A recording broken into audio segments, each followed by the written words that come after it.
Hello everyone and welcome to our module on structural eye disorders. As you probably know, the eye is very complex, but I've listed on the screen the major structures of the eye that you should know as a medical student. Now in other videos I talk about the pupil and the iris and the lens and also the retina and the macula, but in this video I'm going to focus on these structures in the middle so that you understand what they are and you understand how they can become diseased. Let's start by talking about the sclera and the cornea, and I like to talk about these two structures together because they are continuous with one another.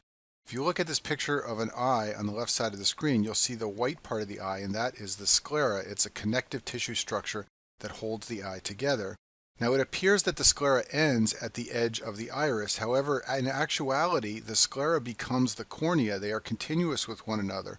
The cornea is a transparent structure that covers the iris and the pupil. So the white part of the eye goes right up to the edge of the iris, and then the cornea covers the iris and the pupil. And this is easier to appreciate in the cross-sectional drawing on the right side of the screen. This white part that I'm drawing a line through with my pen is the sclera. It wraps around the entire eyeball. However, at the front of the eye, the sclera stops and the cornea begins when you cover the iris and the pupil. Therefore, these two structures are continuous with one another and they wrap around the entire eyeball.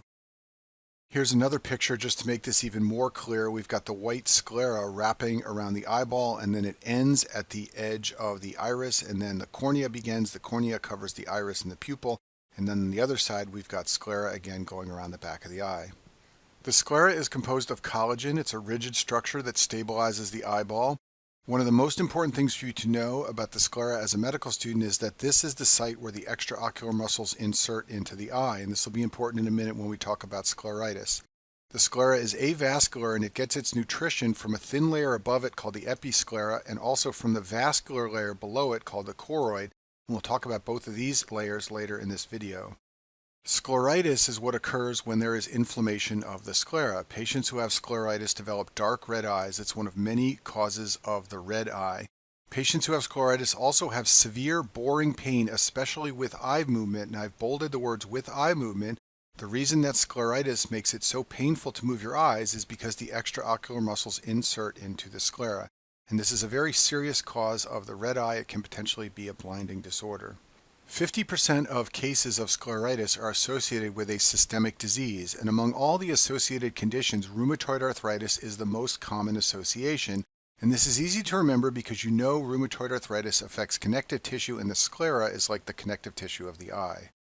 Episcleritis is another cause of a red eye. This is acute inflammation that involves only the episcleral layer. This is the layer that sits on top of the sclera.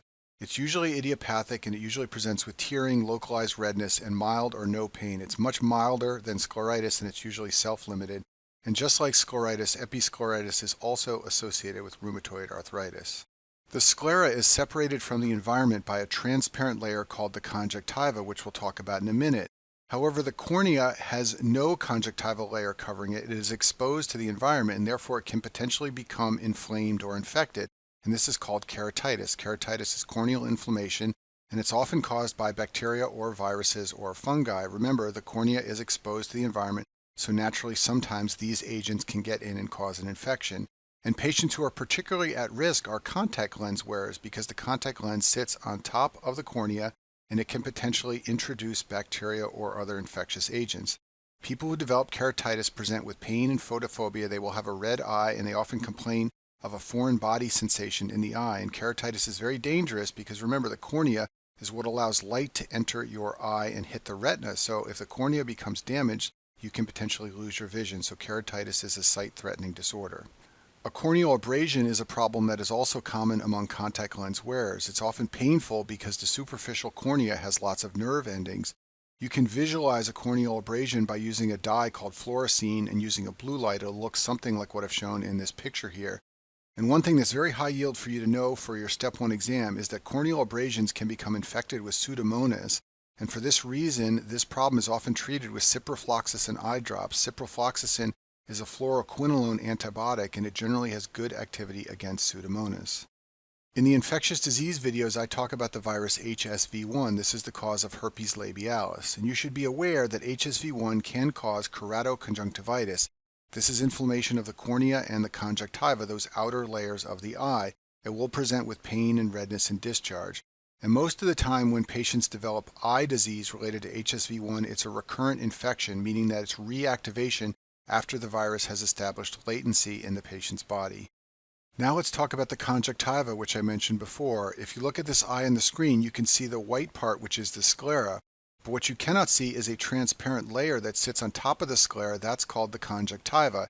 It actually wraps around the back of the eye and reflects and goes to cover the underside of the upper eyelid. So the conjunctiva is exposed to the environment just like the cornea is exposed to the environment. So as we will see, it is vulnerable to a number of infections. So conjunctivitis is inflammation of the conjunctiva. It can be viral or bacterial or allergic. There are many, many causes of conjunctivitis. Patients who develop conjunctivitis develop injection of their eye. This means you can see blood vessels in the conjunctiva over the white sclera, like in this picture on the screen here. They often have some form of discharge, and conjunctivitis is very common. It is the most common reason for patients to present to a physician's office complaining of a red eye. Viruses are the most common cause of conjunctivitis, and of all the viruses, adenovirus is the most common etiology. We'll talk more about that in a minute. We'll also talk about measles, which is a special viral cause of conjunctivitis that you should know for your boards. And as we've already discussed, HSV-1 often reactivates and causes keratoconjunctivitis. In addition, there are a number of bacterial causes. I've listed some of the important ones on the screen. We'll go through these in the next few slides. So let's talk some more about adenovirus. It's responsible for up to 90% of cases of viral conjunctivitis. It will lead to development of a watery discharge, and I've bolded the word watery because that's very important in board questions. It helps you distinguish this from the purulent discharge that is seen in bacterial conjunctivitis. Adenovirus is a non-enveloped DNA virus. It also causes pharyngitis and pneumonia. Adenovirus is famous for being very stable and able to survive on surfaces, especially kitchen and bathroom counters. It's often transmitted by either aerosol droplets, fecal orally, or contact with contaminated surfaces. And because this virus is so stable, that's why children who develop pink eye, which is another term for conjunctivitis, are often sent home from school, because if they stay at school, they will often spread the virus around the school and more children will become infected.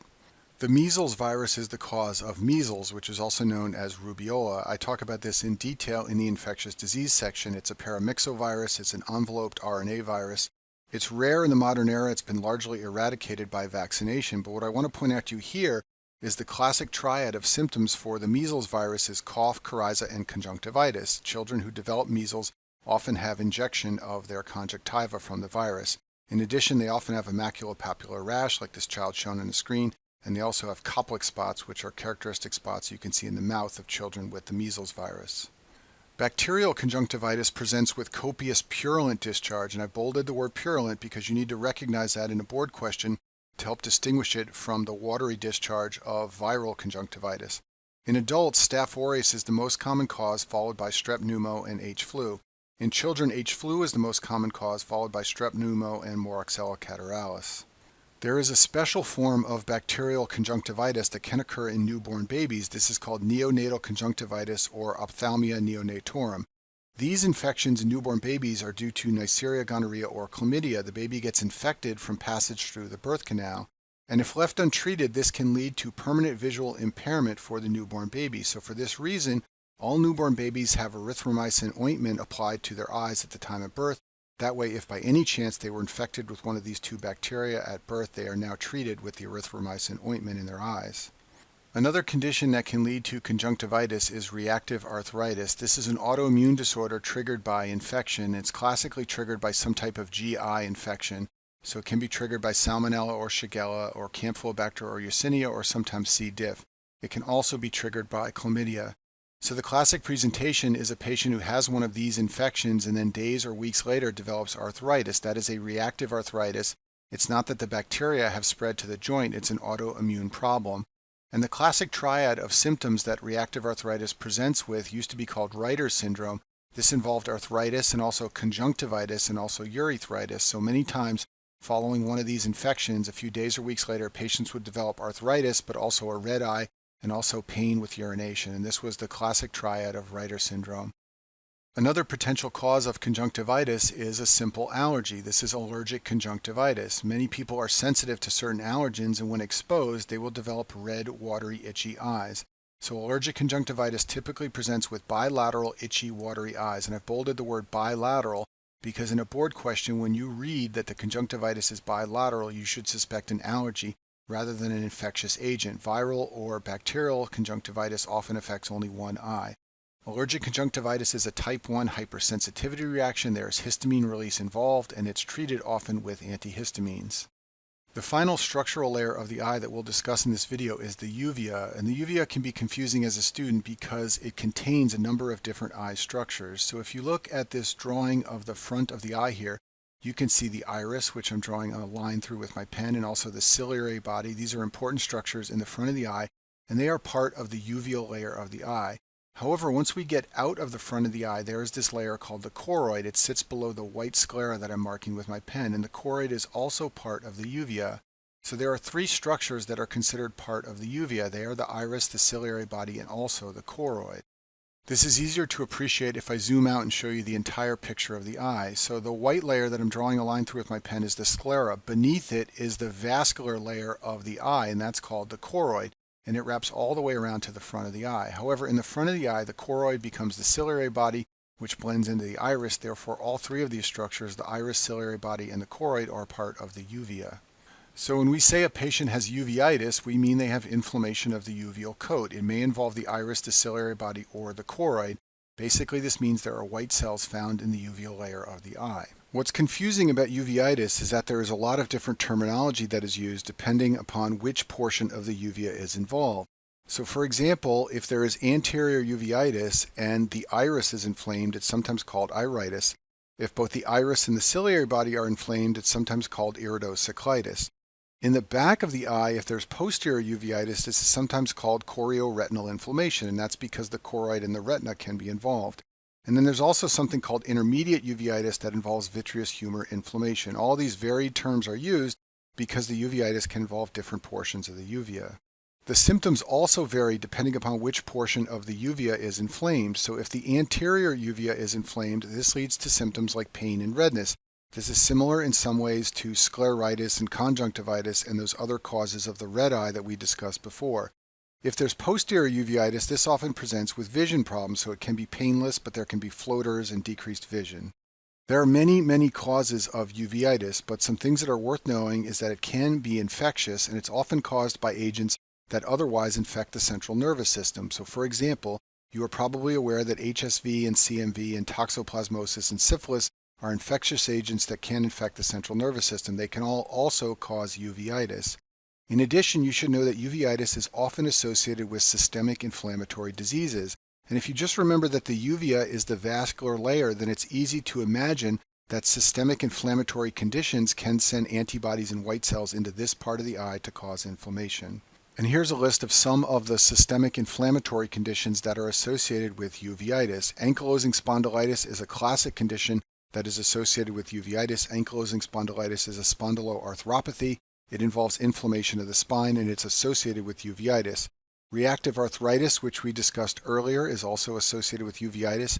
Juvenile idiopathic arthritis is another uncommon condition. It's associated with uveitis.